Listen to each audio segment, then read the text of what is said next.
alichaze lonke iphupho ukuthi iphupho lisukephi ngekhathi eliphupha ubekephi khathi eyiphupha ubekephi yena kunjalo bekukhona bani ngokosimo somoya ubezizwe njani ubephatheke kahle ubephatheke kabi zonke lezo zinto izona ezilekelelayo ukuthi sikwazi ukuthi sikusize sikuhlazele iphupho ngendlela okuyiyona ukuze sikwazi ukuthi sithole umongo womyalezo okade udluliswa okhokho bakho kuwena nogogo bakho.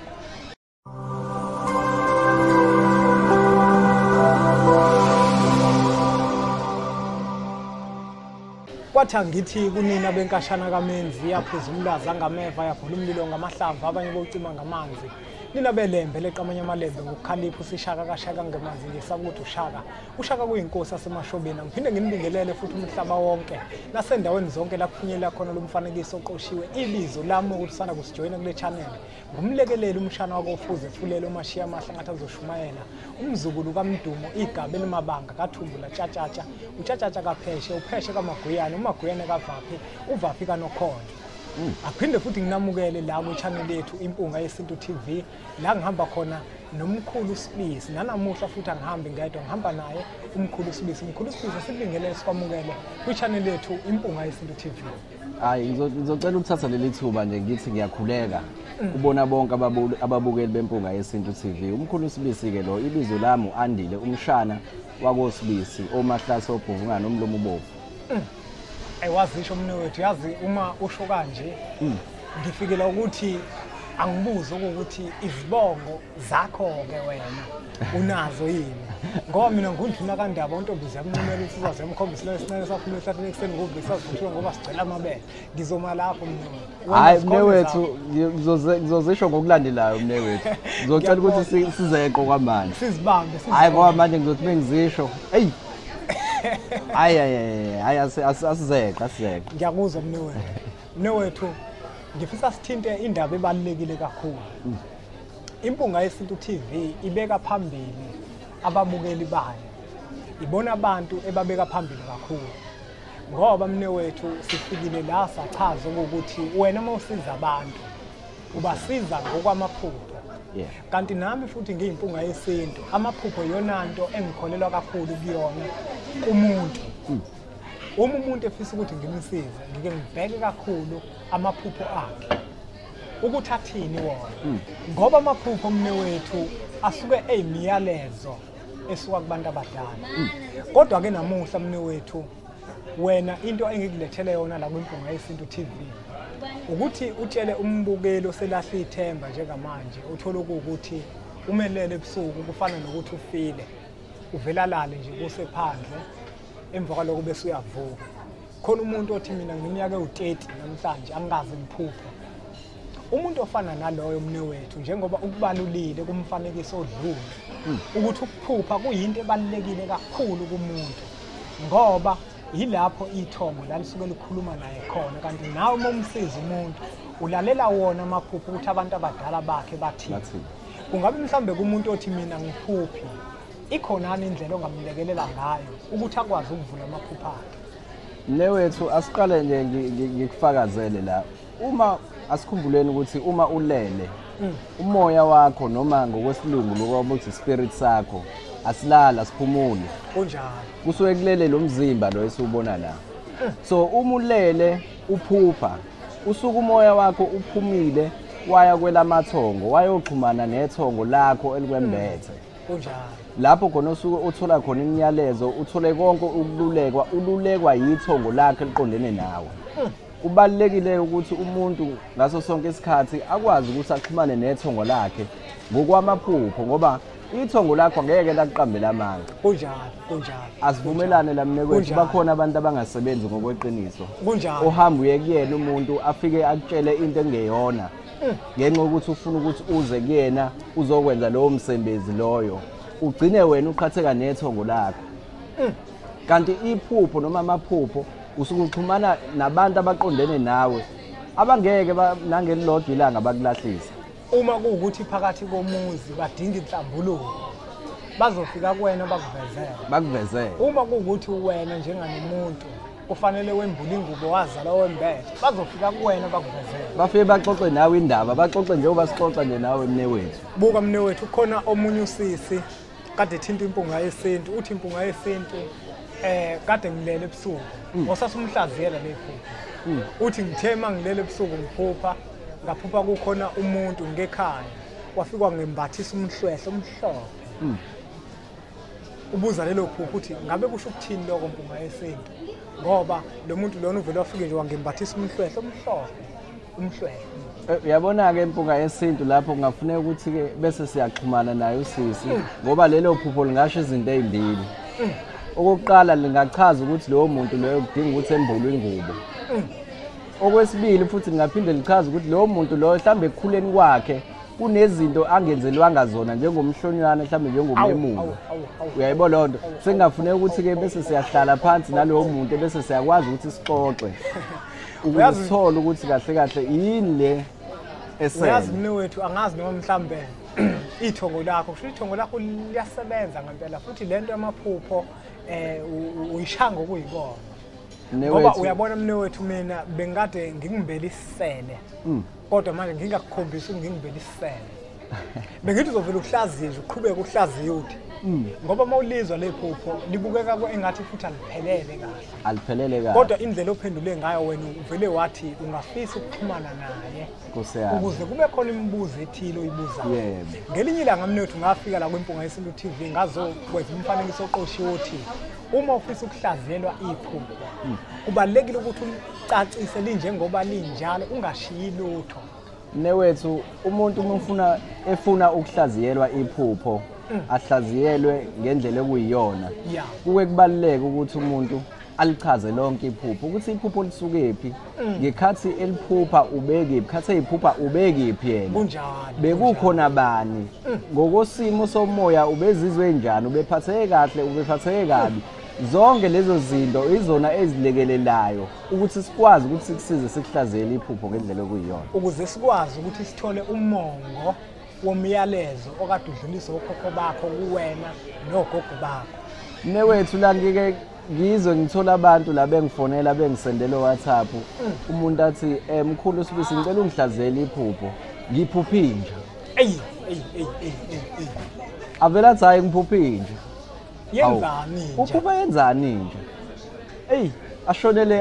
ashonele awukwazi ukusizakala lapho umuzovele uthi uphupha inja nje wena ungabe usakwazi ukuchaza ukuthi leyo nje ibiyenzani ibikujaha leyo nja ibihlele eduze kwakho ngoba phela sokhumbula mnewethu ukuthi inja ingachaza isitha kunjalo kanti futhi inja imisegcekeni noma ihamba nawe uhamba endleleni ingaphinda ichaze ithongo eligadile isimo sethongo eligadile uyayibona manje umuntu umezovela aqhamuka athi ngiphupha inja hayi ngeke kuba nzima ukuthi simsize lo kunzima ngempela mnewethu kanjalo futhi umuntu umezovela athi ngiphupha inyoka uyabona kunzima into efanayo leyo ukuthi lo muntu ngeke ukwazi ukuthi umsize ngendlela ekufanele ukuthi umsize ngawo ngoba uma uzoshesha ufaka ungqi uthi hayi inyoka iyisitha lo muntu usuke usumbulele ngoba kungenzeka ukuthi isimo sethongo nakubo uyabona lonto wena njenganomuntu okwazi ukuthi umuntu ubuka amaphupho akhe bese umsiza kukhona indlela mhlawumbe ongabe usumsiza ngayo kodwa nangeke asaxhumana nawe usezohamba ebantwini